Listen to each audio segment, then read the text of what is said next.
ሰላም ሰላም ውድ የክርስቲያን ልጆች ቻናል ቤተሰቦች፣ ዛሬ ደግሞ በጣም ደስ የሚልና ድንቅ የሆነ የመጽሐፍ ቅዱስ ታሪክ ይዘንላችሁ መጥተናል።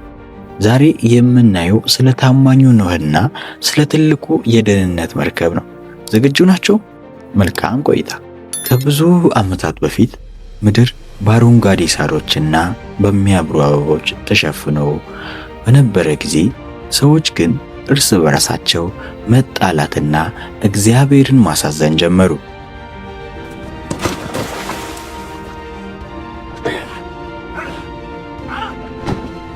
ምድር በጭቅጭቅና በክፋት ተሞላች።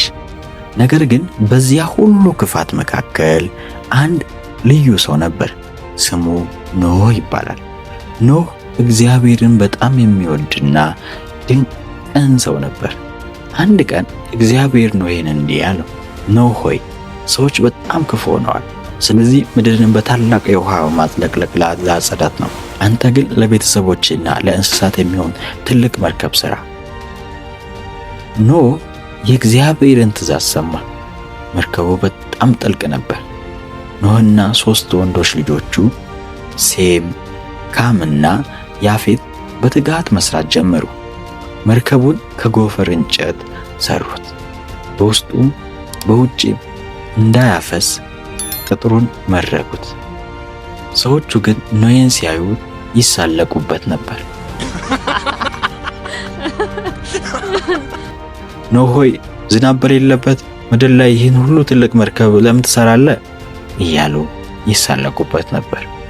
ኖህ ግን አልተናደደም። ይልቁንም እግዚአብሔርን ስሙ፣ ተመለሱ እያለ ያስተምራቸው ነበር።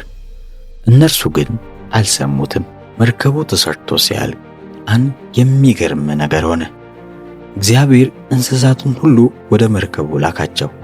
ትልልቆቹ ዝሆኖቹ በረዥሙ እያለከለኩ፣ አንበሶቹ በግርማ ሞገስ፣ ታናናሾቹ ጥንቸሎች እየዘለሉ፣ እንዲሁም በቀለማት ያሸበረቁ ወፎች እየበረሩ ጥንድ ጥንድ ሆነው ወደ መርከቡ ገቡ። ኖህና ቤተሰቦቹም ገቡ። የመጨረሻውንም በር እግዚአብሔር ራሱ ዘጋው። ድንገት ሰማዩ ጠቆረ።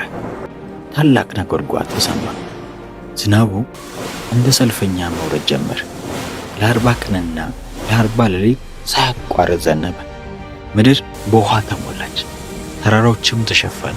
ነገር ግን ኖህና በመርከቡ ውስጥ የነበሩ ሁሉ በሰላም ነበሩ። መርከቡ በውሃ ላይ ቀስ እያለ ይንሳፈፍ ነበር። ከብዙ ቀናት በኋላ ዝናቡ አቆመ። ኖህ ምድር መድረቋን ለማወቅ አንዲት እርግብ ላከ። እርግቧም በመጀመሪያ ቀን ተመለሰች። በሁለተኛ ቀን ግን በአፏ የወይራ ቅጠል ይዛ መጣች። ኖህም ምድር መድረቁን አወቀ። ከመርከቡ ሲወጡ ኖህና ቤተሰቦቹ በጣም ተደሰቱ፣ እግዚአብሔርንም አመሰገኑ። በዚያን ጊዜ በሰማይ ላይ የሚያምርና ባለ 7 ቀለማት ቀስተ ደመና ወጣ። እግዚአብሔርም ከእንግዲህ ምድርን በውሃ አላጠፋም፣ ይህ ቀስተ ደመና የቃል ኪዳኔ ምልክት ነው አላቸው።